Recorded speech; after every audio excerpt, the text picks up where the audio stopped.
How's everybody doing tonight? Good. I know it's getting late in the ceremony, so I'll try to keep it somewhat brief. I'd like to speak really in the form of a story. It's my story, it's my family story. If you can just go back to 1863, there's a young teenager, he's 16 years of age, and he attends one of the few public schools in the city of Boston that will educate African Americans for free. So he's fortunate enough to be in this school, and his teachers asked him to sing a song, "My Country 'Tis of Thee," and he refused to sing this song. And the teacher gave him an ultimatum. She said, "You either sing the song, or you're going to be dismissed for the day, and you're going to have to go home and tell your mother that you were kicked out of school for the day because you wouldn't sing a song." So he took the latter. He was excused from school for the day, and as I'm sure some of you can imagine, he was definitely scared as to what he was going to explain to his mother later on that day. As he was walking home, he stumbled upon what was the first recruiting station for the 54th Mass.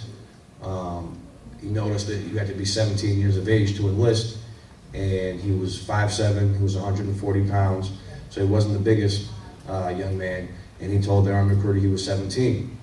And he ended up being one of the first recruits for the 54th Mass. He later on was wounded at Wagner at the age of 17. He was severely wounded in the arm. The Army doctors wanted to take his arm off, as was standard procedure of the day. And an older sergeant who knew he was one of the youngest members told the surgeon that he needed to do everything he could do to not take this young man's arm. He survived the wound, he kept his arm, and he fought for the duration of the war. Later coming home in 1865 as an Army vet, a teenage Army vet. And that young man was my great-grandfather. His name was Eli George Biddle. He dedicated the rest of his life to God and was an AME minister in the Boston area.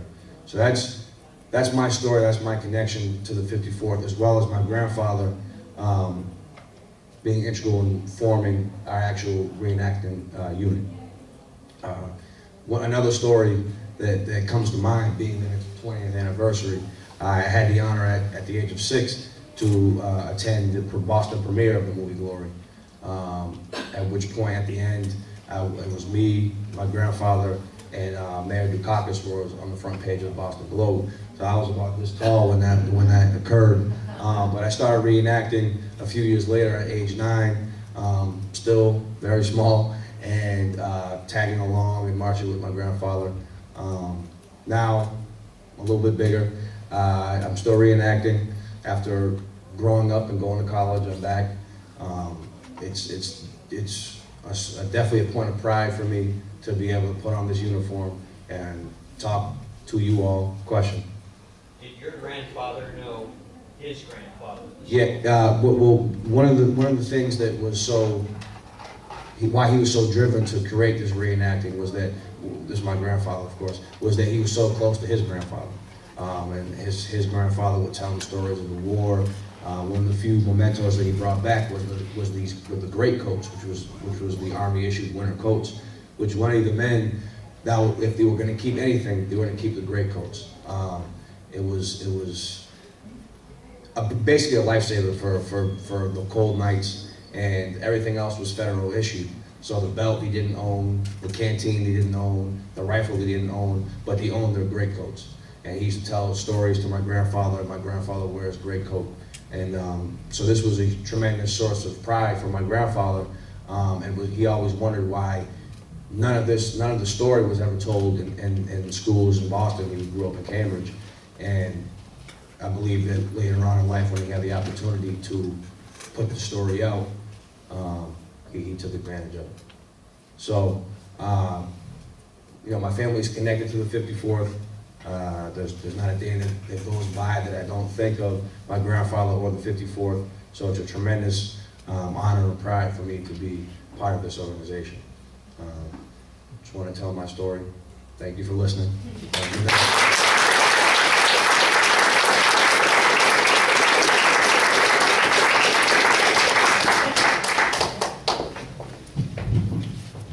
and good evening. I'm Joseph Zellner, and as you just heard from Chris, many people come to historical interpretation and historical reenactment through birth. They're born to it. Their father did it, so like it or not, son or daughter is going to do it also. And son or daughter, this big, are out there, be it in Colonial Williamsburg, or out at the Hartwell House, or at the 54th, you know, father to son to grandson and on down. My introduction to historical interpretation and reenactment is different in that it was through silent libraries, poorly lit study carrels, just long hours reading, trying to find out about history in general. I had a specific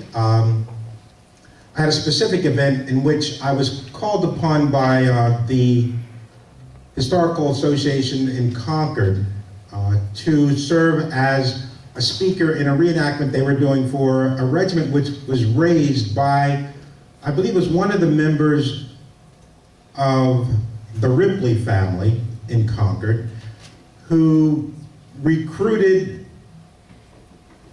recruits local to the Concord area to form a regiment, another volunteer regiment. I'm not sure of the number, probably 35, somewhere around there.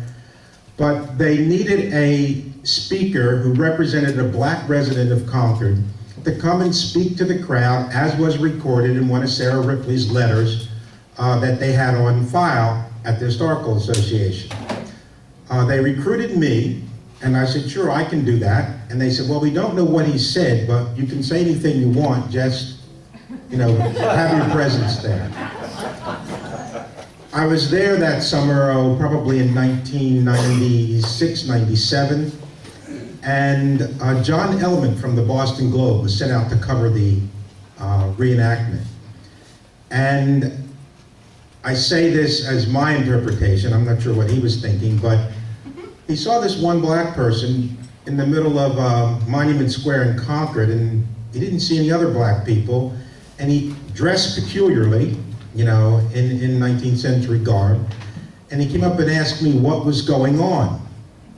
So I began to tell him who I was and, you know, try to direct attention to those people more responsible for this event than I was. But he was quite interested in my story, so I told him who I was and what I was doing here, and lo and behold, the next day in the Globe, an article appeared about me. And I began receiving copies of that article in the mail from people who had seen it and knew me and said, oh, and were kind enough to send me copies of the article. I also received 3 invitations to join historical reenacting societies. One from New Hampshire, one from Vermont, and one from Mattapan. The one from Mattapan even came to my house and left an envelope of stuff, you know, join us. And how does he know where I live? There was nothing about that in the Globe article, but anyway, followed up on some of them in Vermont and New Hampshire, a little bit far away, and Mattapan's comparatively close, not if you're trying to get there at 5:30, however, from Concord, Bedford area. And I began to look into this. That next year, 97, was the 100th anniversary of the Gardens Memorial. Thank you.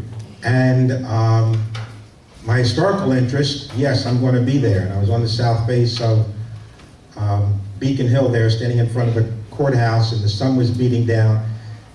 It was hot. It was hot because you're standing on that hill and the sun's beating on you and there's no place to move and there were no chairs, just had to stand there and take it. But in any case, I was very moved, emotionally moved when I saw the, I don't know, hundreds of uniformed reenactors coming up, I guess that's right next to the Park Street Church, is that Park Street? Turning onto Beacon, parading past the monument on down to Beacon Street, and it reminded me so much of what I'd read about, what the commissioning must have looked like back in 1863 when the regiment was sent off.